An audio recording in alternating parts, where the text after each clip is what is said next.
मेरी जिंदगी सवारी मुझको गले लगा के बैठा दिया फलक पे, मुझे खाट से उठा के यारा तेरी यारी को मैंने तो खुदा माना। ओ याद करेगी दुनिया तेरा मेरा अफसाना, तेरे जैसा यार कहाँ ऐसा याराना। हेलो दोस्तों, आप सभी का स्वागत है आपका अपने YouTube channel Kavita's classes Bihar board में।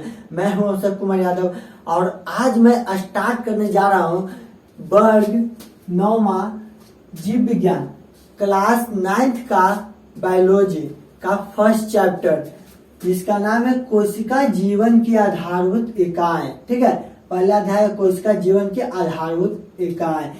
तो मैं आज ऑब्जेक्टिव क्वेश्चन चालू करने जा रहा हूँ, आरंभ करने जा रहा हूँ। ऑब्जेक्टिव टाइप क्वेश्चन वस्तुनिष्ठ प्रश्न फर्स्ट लेसन से। इसमें लगभग 100 ऑब्जेक्टिव क्वेश्चन रहेगा जो बोर्ड लेवल का रहेगा, सब बोर्ड में आने वाला क्वेश्चन रहेगा, बहुत ही महत्वपूर्ण रहेगा। तो आप लोग आराम से देखिएगा और इसका फर्स्ट चैप्टर का ऑब्जेक्टिव से लेकर सब्जेक्टिव क्वेश्चन आंसर सब हम करवाएंगे। इसका पार्ट 10 तक जाएगा, पार्ट 1 है। तो चलिए बिना देरी के हुए वीडियो को स्टार्ट करते हैं। और एक बात और, जैसा कि मेरा हैबिट है, आदत है गाना गाने का, मतलब कहने का मतलब है ना, देखिए कौन ऐसा व्यक्ति इस दुनिया में है जो बिना गाना के रह सकता है? कोई नहीं। सब जिसको आए या ना आए, जैसे कि मेरा भी गला उतना अच्छा नहीं है, या तो आप लोग कहते हो कि आप ये टीचर है या सिंगर है, मतलब सिंगिंग करने का शौक है या पढ़ाने का शौक है, तो देखिए ऐसा बात नहीं है। गाना सभी को गुनगुनाना चाहिए। और गाना गुनगुनाने से क्या होता है ना कि मन हल्का भी होता है, मन को शांति भी मिलता है और गला भी साफ होता है। इसलिए हम सोचते हैं, मेरा आदत है, तो आप लोग बुरा नहीं मानिएगा।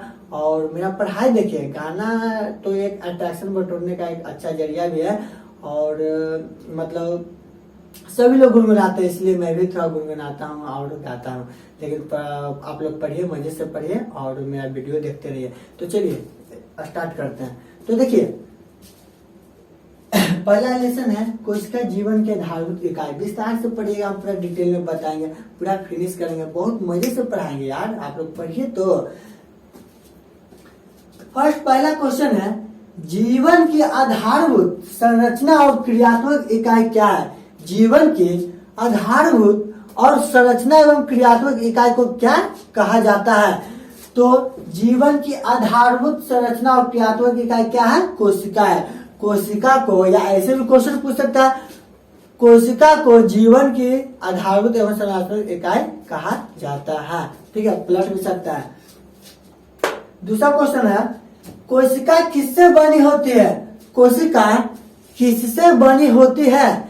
तो देखिए कोशिका बनी होती है जीव द्रव से। कोशिका किससे बनी होती है? जीव द्रव से। तीसरा क्वेश्चन है ऑब्जेक्टिव, सबसे छोटी कोशिका कौन है? सबसे छोटी कोशिका कौन है? तो सबसे छोटी कोशिका है प्लूरोन्यूमोनिया। प्लूरोन्यूमोनिया। चौथा क्वेश्चन है, सबसे बड़ी कोशिका कौन है? सबसे बड़ी कोशिका कौन है? सबसे बड़ी कोशिका शुतुरमुर्ग का अंडा। ठीक है। पांचवा क्वेश्चन है, प्लूरोन्यूमोनिया कितना माइक्रोमीटर का होता है? तो इसका जवाब हो जाएगा 0.1 माइक्रोमीटर। छठा क्वेश्चन है, शुतुरमुर्ग का अंडा कितना मिलीमीटर का होता है? तो इसका आंसर हो जाएगा क्या? 170 गुना 135 मिलीमीटर। सातवां क्वेश्चन है, मनुष्य के शरीर की सबसे बड़ी कोशिका का नाम क्या है? मनुष्य के शरीर की सबसे बड़ी कोशिका कौन है? तंत्रिका कोशिका। कौन है? तंत्रिका कोशिका। मनुष्य के शरीर की सबसे बड़ी कोशिका तंत्रिका कोशिका। इसको हम VVI कर देते हैं। VVI वेरी वेरी इंपॉर्टेंट, बहुत बहुत महत्वपूर्ण है। ठीक है, तो इतना को आप लोग पहले नोट कीजिए, फिर इसके आगे बढ़ते हैं। और आपको ऑब्जेक्टिव क्वेश्चन पूरा विस्तार से मिलेगा, आप लोग याद करिए, पढ़िए, मजे से पढ़िए, मन लगा के पढ़िए। और देखिए ऐसा ही नहीं है, क्लास 9th 10th से बहुत सारे एग्जाम में भी पूछा जाता है क्वेश्चन, चाहे वो एनटीपीसी का एग्जाम हो, ग्रुप डी हो, या एसएससी सीएचएसएल हो, जो अभी हाल ही फिलहाल में हो रहा है एग्जाम, ये सब ये मतलब उसमें भी 9th 10th का ही क्वेश्चन अधिकांश रहता है। तो आप लोग इसको अच्छे से याद करिए, ठीक है। तो चलिए अब आगे बढ़ते हैं। आगे बढ़ने से पहले एक बहुत ही महत्वपूर्ण बात आप सभी को बताते हैं। देश में अभी कोरोना संक्रमण बहुत ही तेजी रफ्तार से बढ़ रहा है, तो आप लोग घर में रहिए, सुरक्षित रहिए, और जरूरी काम पढ़ने पर ही घर से बाहर निकले और घर में ही पढ़ते रहे। और हम जो पढ़ा रहे पूरा विस्तार से पढ़ाएंगे, class 6, 7, 8, 9, 10th Bihar board specialist, all chapter, all subject, notes, objective question, subjective question के साथ में कहीं पर भी आपको ट्यूशन जाने की जरूरत नहीं है। मोबाइल में रिचार्ज करवा लीजिए और आराम से बैठिए, और बैठ कर Kavita's classes Bihar board YouTube पर सर्च करिए और सभी विषयों की जानकारी लीजिए मुफ्त में, ठीक है। तो चलिए वीडियो को स्टार्ट करते हैं।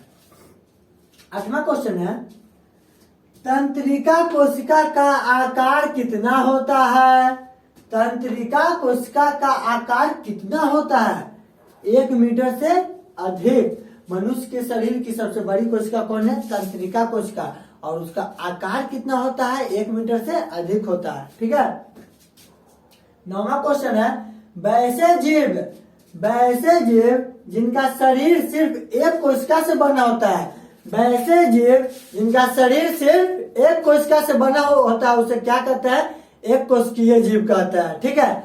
एक कोशिकीय जीव का उदाहरण है, 10वां क्वेश्चन, एक कोशिकीय जीवों का उदाहरण है amoeba, paramecium, Chlamydomonas. Amoeba, paramecium, Chlamydomonas इत्यादि, ये सब क्या है?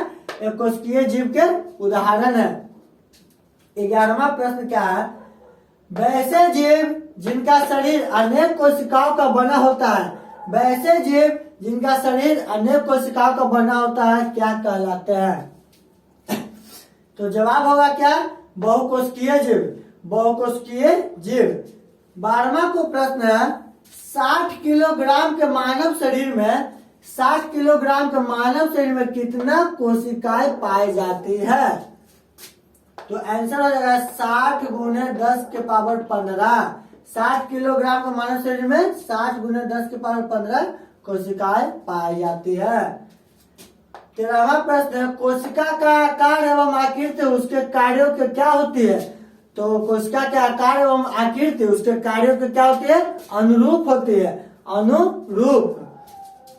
14वां प्रश्न है, श्वेत रक्त कणिकाएं को क्या कहा जाता है? श्वेत रक्त कणिकाएं को क्या कहते हैं? ल्यूकोसाइट्स। क्या कहते हैं? ल्यूकोसाइट्स। जैसे कि देख आप लोग ये बड़ा प्रश्न देखे, 12वां प्रश्न, 60 किलोग्राम के मानव शरीर में कितना कोशिकाएं पाया जाता है? 60 गुने 10 के पावर 15। मान लीजिए कोई 40 किलो का मानव रहा, जितना रहा है ना उसको 10 के पावर 15 से क्या कर देंगे? मल्टीप्लाई कर देंगे, ठीक है। कोशिका की संख्या निकालने के लिए बोला जाएगा। तब आप लोग इसको अच्छे से नोट करिए।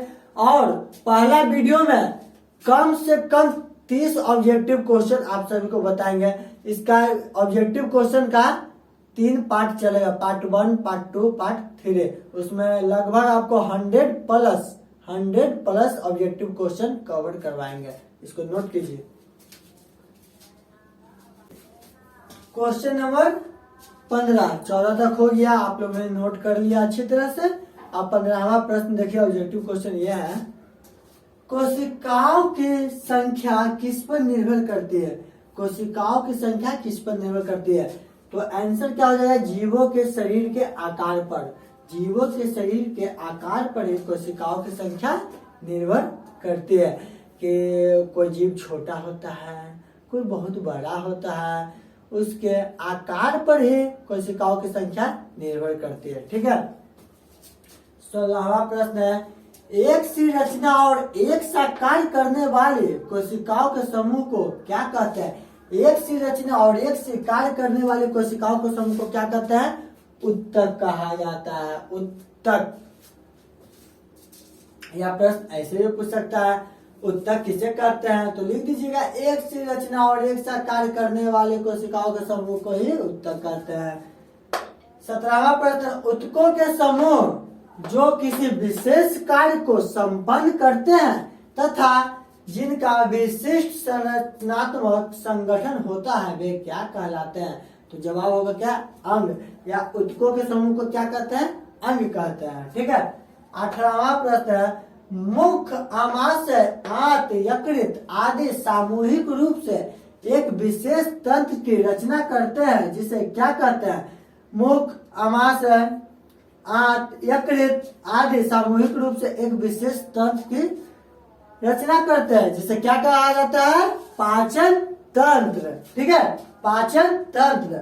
19वां प्रश्न है, मैक्रोस्कोप। मैक्रोस्कोप जिसे सूक्ष्मदर्शी कहा जाता है, मैक्रोस्कोप के निर्माण किसने और कब किया?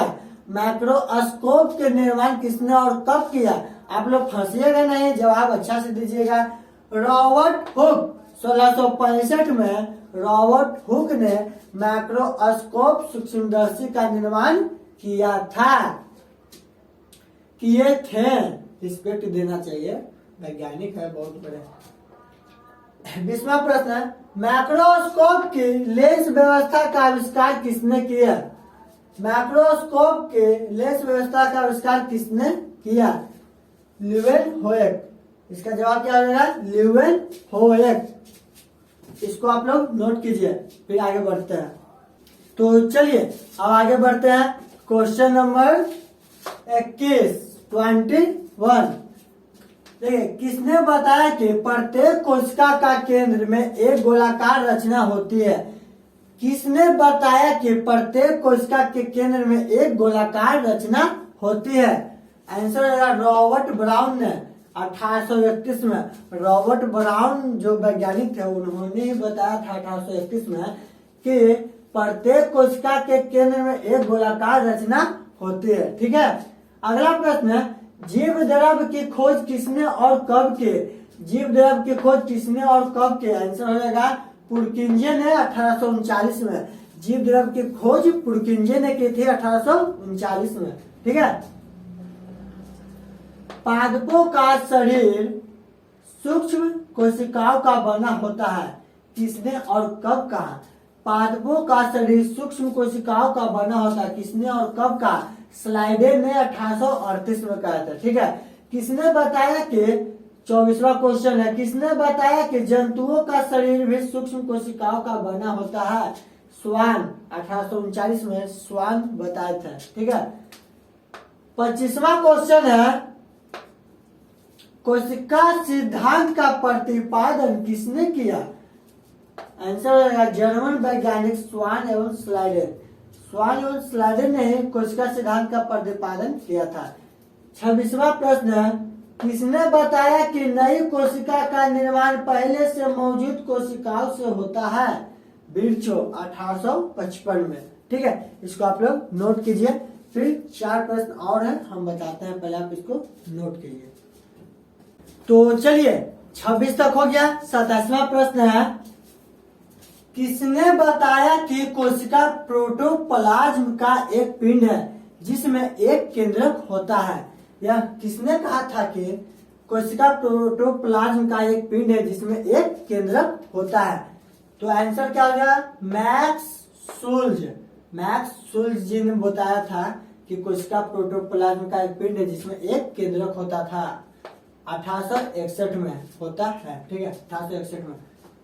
28वां प्रश्न है, किसने बताया कि केंद्रक पैतृक लक्षणों के वंश गति में भाग लेता है?